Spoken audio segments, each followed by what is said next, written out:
So guys, a new variant is of no surprise from the car manufacturer who's renowned for making variants of cars. With the Cayenne, we already have the standard estate. We have the new Coupé version. Within that, we have the normal Cayenne, Cayenne S.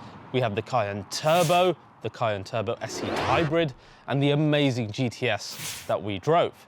And now a new model has come. But what is surprising is that this is a model that the boys at Weissach have made and have seen fit to attach their hollowed GT badge to the rear of it.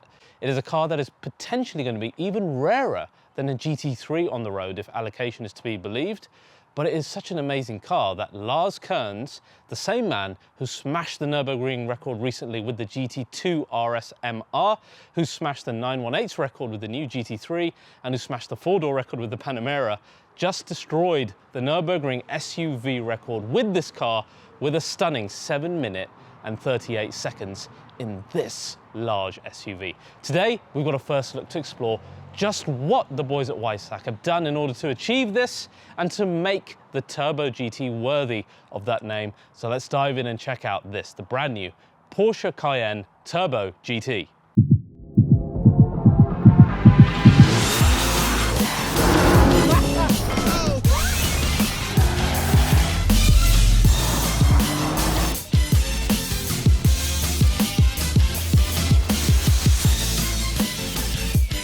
So before I start, you'll be super pleased to know that car launches and international press trips are starting up once again with travel opening. And today's sponsor, which is NordVPN, they're a returning sponsor, are a huge help to me when I'm abroad, not just for work, but for relaxation purposes as well. What is NordVPN? Essentially, you turn on the VPN, which is a simple click. As you can see, that's connected now. Now, for example, when I last went abroad to Pakistan, my Instagram lost the ability to do reels, as you can see here. But with Nord turned on, it still thinks I'm in the UK, so you don't lose features on apps, which is super important, especially for someone on social media. Secondly, you don't lose your library of videos and films in Netflix, etc., which again is all region locked.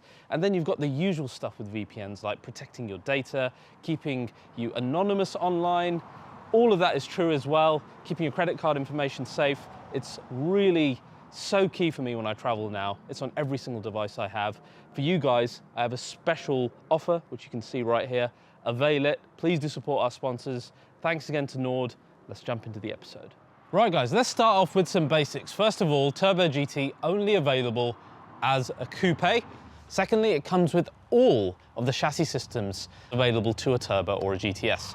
So it's got Porsche Dynamic Chassis Control. It's got Porsche Torque Vectoring Plus, it's got the rear wheel steering, the carbon ceramic brakes, everything that you could get in a Turbo standard in this Turbo GT. But then of course, Weissach have built upon this with even more. The first, and I think the most important thing, is the chassis drop of 17 millimeters versus the Turbo, 7 millimeters versus the GTS, and that drop has caused other elements of the suspension now to be reworked as well. Along with retuning the PASM and the rear wheel steering, etc., specifically for this car, your front dampers are now stiffer, your rear damper mounts are stiffer, your auxiliary springs are longer. Altogether, it gives you a car that's 10% stiffer in normal modes, 15% stiffer in the sportier modes as well. That's not all that's been done as well. Come closer and let me show you the changes to the front axle that are really important. So the front axle, really important on the Turbo GT because we now have a wider front axle. We actually have wider front alloys as well.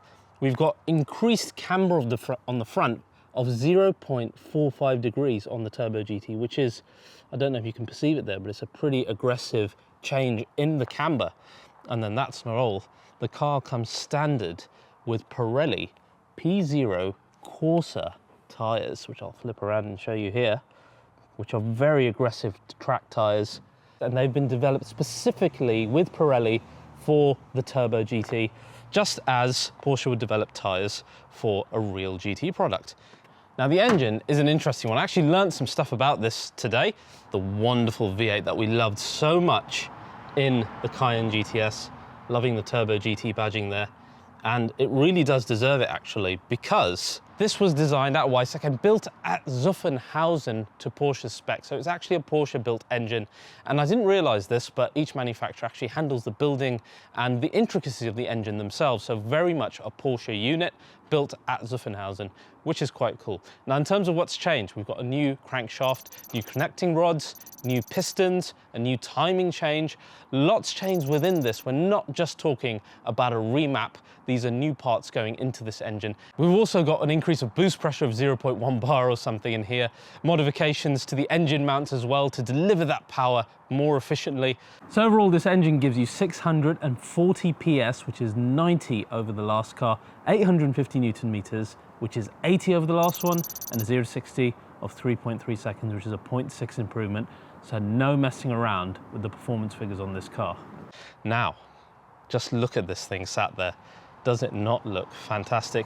Let's talk about some of the design changes that make the Turbo GT unique. First of all, that drop. I think the stance is really important on a car like this. I love the 17mm drop. It looks great. The front end is slightly unique versus the Turbo and the GTS. This splitter at the bottom is actually unique to the Turbo GT. It doesn't exist on the Turbo or the GTS. There's a body colored splitter at the bottom there that you can just about perceive as well. This is a lovely new Arctic grey color, which is actually flat paint work, which works so well on Porsches, I find. And of course then you have the gorgeous gold details. I love the gold wheels in the Turbo GT with the GT style design wheel. Of course, you've got the carbon ceramics hiding behind there as well. Nothing different on the side until you perceive that rear wing over there, which is quite interesting. Let's go and take a look at that. Just as I'm coming around the side, you need to admire that roof line. This is why the Turbo GT is only a coupe, because it works so well with the coupe body. And then you begin to see the two wings that we have here. One, the active aerodynamic wing on the rear, which is quite unique in the SUV space at the moment. And then this new carbon fiber wing at the top. Let's take a look at that. This is quite wonderful looking. Sets the Turbo GT apart. Matches nicely with the carbon fiber roof as well. And that is in addition to our active aerodynamic wing on the rear. That black spoiler lip is actually 25mm larger than what you also find on the normal Turbo. Again, really setting the Cayenne apart in this space, I feel. Porsche brave enough to do that as a tool for a purpose to get the downforce necessary. Then we have the badging on the rear. Turbo GT, so odd seeing that, isn't it, on a Porsche SUV. I like it though, I like the satin black finish. Of course, your typical bar light of the Cayenne looking great here. And then you've got the diffuser, which is essentially identical to what we found on the GTS, or if you spec the lightweight exhaust on a Turbo. But what is different is an all-new titanium exhaust system, which is 18 kg lighter. And it also has a middle silencer delete, which helps with that weight saving as well, and makes this sound quite raw. Wait till you hear it in a minute. It's really impressive. I love the blue in there. That is wonderful. But it's more the sound that I love of this car.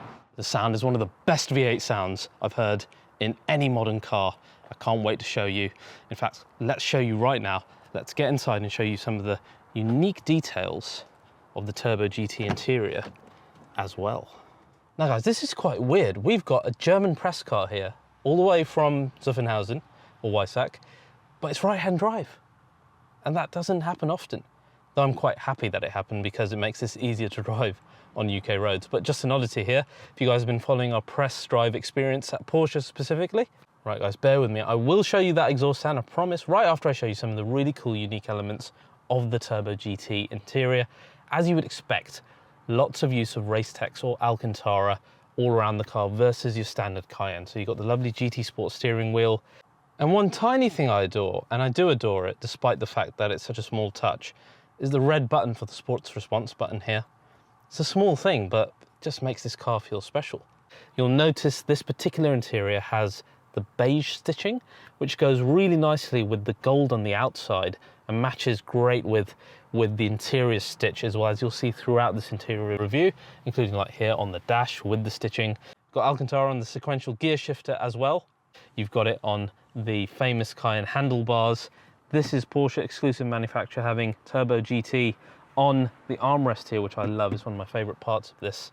The carbon fiber is done in quite a nice way. It's like an inlay within the gloss black trims, and it's the same on the door panels. You've got the Turbo GT badge in the middle, of course. Your center counter has Turbo GT as well as all of the software denoting that vehicle.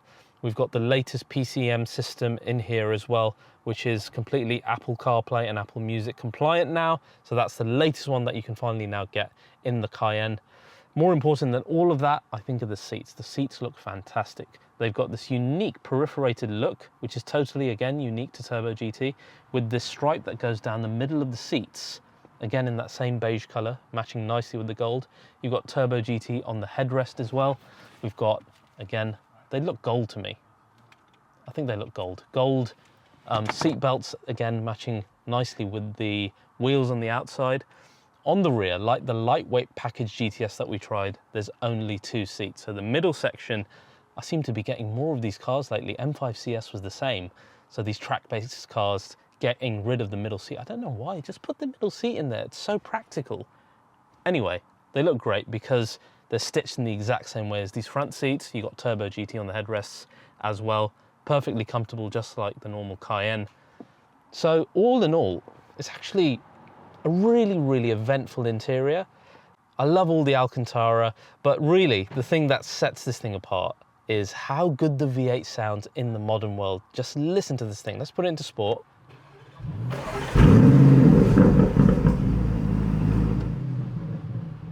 Listen to that.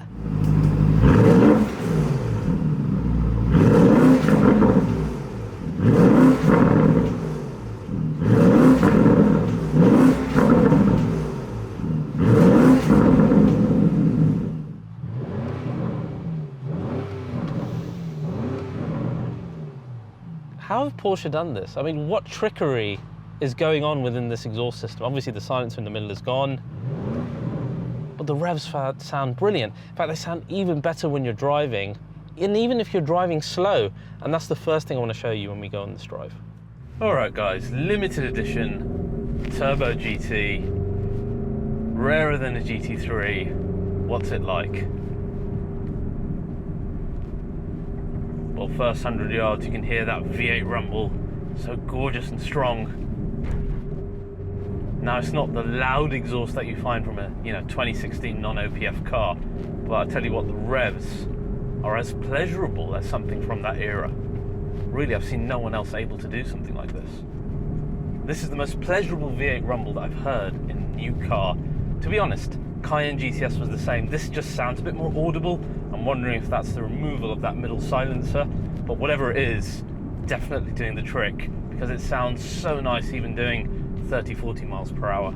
Now we're in sport mode, which I think is the right mode for B roads. Let's just talk about speed generally, and speed in terms of responsiveness of engine. I mean, this is one crazy, crazy fast SUV.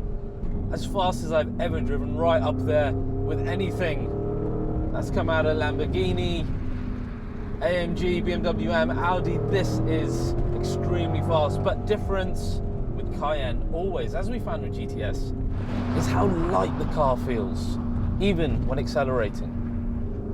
And that's particularly true of GTS, and especially this Turbo GT. Turbo SE Hybrid isn't like that, obviously because of the added weight, despite how much power it has.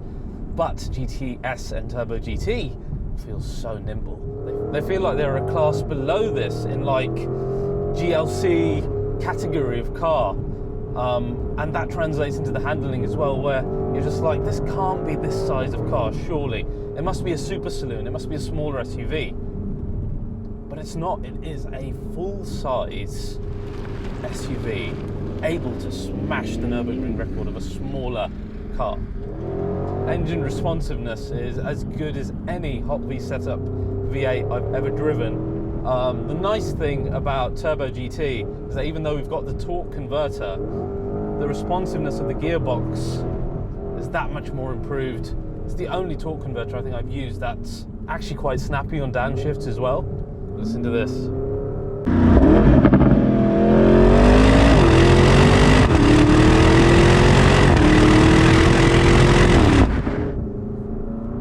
revs like that anywhere else. In terms of the suspension, it's firm. Of course, to me it feels identical to what the GTS was. I know it's meant to be a little bit firmer, but the type of roads we're on, I'd say it's still livable. Practicality-wise, you're missing the luxury elements, of course. Is it the best daily Cayenne you can buy? No, but that's not what this car is for, is it?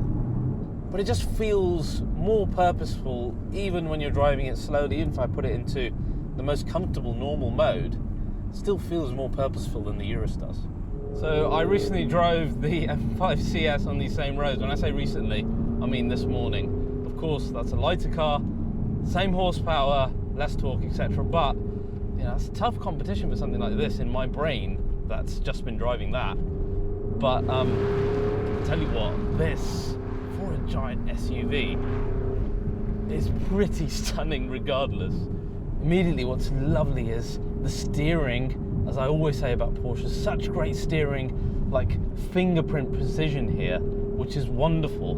The rear wheel steering, of course, helping with that. The more aggressive camber setup, our wider front end, our wider front tyres, all of that contributing to this lovely front end feel.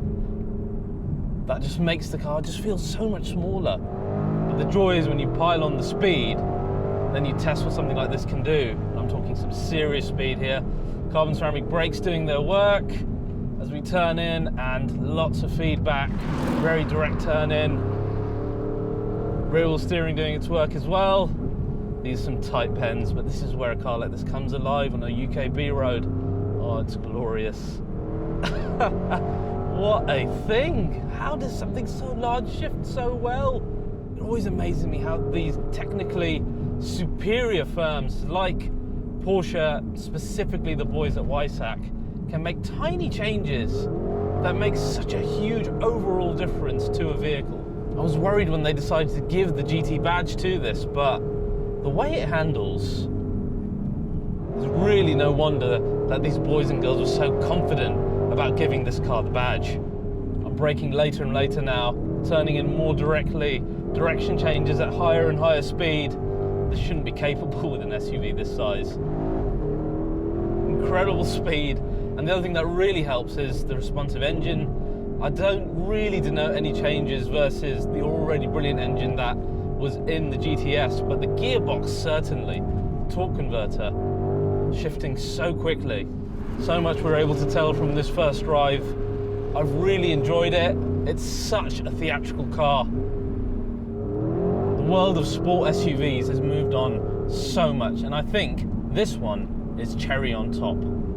And I don't mean that it is the best of the best of the best. I mean, it's the best that I've driven, but in the sense that to actually have an SUV with the sizzling lap time of 7 minutes and 38 seconds, with the hallowed GT name at the end of it, shows confidence from people who drive better than me and know a lot more about cars, that a car of this shape and size can be as dynamically proficient as something like a GT car.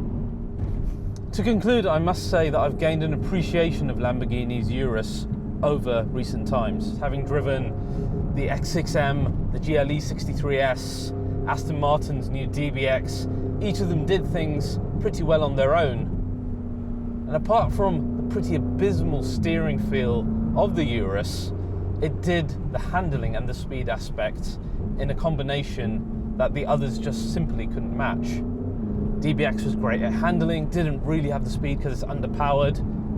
The BMW and the Mercedes, really great all-rounders, but not quite the same speed, not quite the same on-rails handling. So my own personal preference has always been the Cayenne GTS that we last drove, because I love the sound of the V8. Lots of emotion, in a really aggressive chassis and suspension setup. That car looked, drove and sounded fantastic. But of course not to the level of something like the Urus, certainly not on power or speed. Turbo GT comes in and brings knowledge from Weissach. Improved and more responsive engine, a better cooled gearbox, a chassis that sits lower, suspension that's a lot stiffer, more aggressive camber, and whatever the mix of their brilliant knowledge is. But this Turbo GT comes in as a car that does everything that the Urus doesn't and everything that all the other cars do in one package, apart from the luxury element. The amped up looks, the crazy exhaust system, The theatrical interior with its unique touches and that silly but wonderful red button. I'm happy to say that this is my favourite sports SUV, but it comes with a caveat. As I said, allocation is less than Porsche's GT3. Now, whether that's the naivety of Porsche thinking that not that many people will want them, or something else, regardless of the fact, it kind of makes the car almost a concept car. To be enjoyed by a few of the same people, and not really the dozens who I know personally, myself included, who would love to own a car like this. So yes, possibly the best sports SUV in the world, but only if you can get your hands on one. For all the rest of us, I think Cayenne GTS is the one to have, and in the future, I'm going to test this out. Let's try the Turbo GT against the GTS and maybe some other rivals in a versus mode episode and see just how good this theoretical king of the SUVs is. So guys, thank you so much for watching this first drive of the Cayenne Turbo GT. If you enjoyed it, please do like, subscribe and share, and I'll see you guys next time.